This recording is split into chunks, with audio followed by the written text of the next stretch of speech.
Mashambulizi ya Urusi dhidi ya Ukraini yamesababisha vifo vya takriban watu 20, maofisa walisema Jumamosi, huku mashambulizi makubwa ya anga yakiendelea hadi usiku wa pili kufuatia uamuzi wa Marekani kuacha kushiriki picha za satellite na Ukraine. Uamuzi wa kunyimwa msaada wa kijasusi na kijeshi ulikuja baada ya ziara ya ikulu ya White House wiki iliyopita na Rais wa Ukraine Volodymyr Zelensky. Bila picha za satellite za Marekani, uwezo wa Ukraine kushambulia ndani ya Urusi na kujilinda kutokana na mashambulizi ya mabomu umepungua kwa kiasi kikubwa. Takriban watu 11 waliuawa katika mashambulio mengi katika eneo la Donetsk nchini Ukraine mwishoni mwa Ijumaa.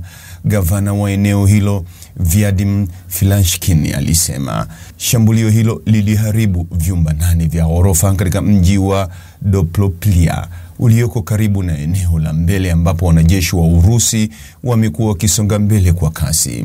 Huduma ya dharura ya jimbo la Ukraine ilisema kuwa ndege ya Urusi isiyo na rubani iliharibu lori la zimamoto la Ukraine, huku waokoaji wakipambana kuzima majengo yaliyoungua. Watu wengine 6 waliuawa katika miji ya mstari wa mbele ya Pokrovsky, Konstantinivka, Minograd na Ivanopliya. Filashkin alisema wakati huduma za dharura ziliripoti kuwa wengine 3 walikufa wakati ndege isiyo na rubani ya Urusi iliposhambulia warsha ya kiraia kaskazini mashariki mwa mkoa wa Kharkiv. Filashkin litangaza Jumamosi kuwa siku ya maombolezo katika eneo hilo na kuonya kuwa waathiriwa zaidi bado wanaweza kupatikana kwenye vifusi. Rais Zelensky alisema angalau watoto 5 walikuwa miongoni mwa waliojeruhiwa huko Doplopliya.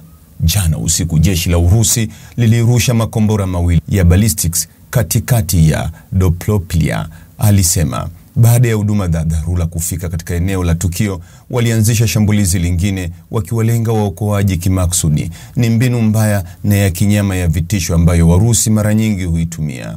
Wimbi la mashambulio hayo lilitokea saa 24 tu baada ya Urusi kushambulia vituo vya nishati vya Ukraine kwa makumi ya makombora na ndege zisizo na rubani na kuinua uwezo wake wa kuwasilisha joto na mwanga kwa raia wake na kuimarisha viwanda vya silaha muhimu kwa ulinzi wake.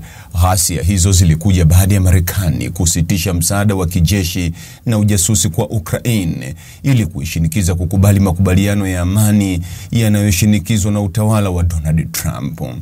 Alipoulizwa Ijumaa na mwandishi wa habari wakati wa mazungumzo ya ofisi ya Oval ikiwa rais wa Urusi Vladimir Putin alikuwa akichukua fursa ya kusitisha kwa Marekani kwa ushiriki wa kijasusi kushambulia Ukraine, Rais Donald Trump alijibu, "Nadhani anafanya kile mtu mwingine yeyote angefanya." Zelensky hakurejea mpango wa kugawana kijasusi, lakini alionekana kukata rufaa kwa taarifa zingine ambazo Trump alitoa Ijumaa kuhusiana na vikwazo vya kifedha dhidi ya Moscow. Akiandika kwenye mitandao ya kijamii, rais wa Marekani alipendekeza kuiwekea Urusi vikwazo vikubwa vya kibenki na ushuru hadi usitishaji mapigano na usuluhishi wa mwisho wa amani ufikiwe. Zelensky alikaribisha matarajio ya vikwazo zaidi kwa Moscow, akisema kila kitu kinachomsaidia Putin kufadhili vita lazima kivunjwe. Jeshi la anga la Ukraine liliripoti Jumamosi kwamba wanajeshi wa Urusi walirusha makombora 3 ya Iskander na ndege zisizo na rubani 145 nchini humo usiku kucha.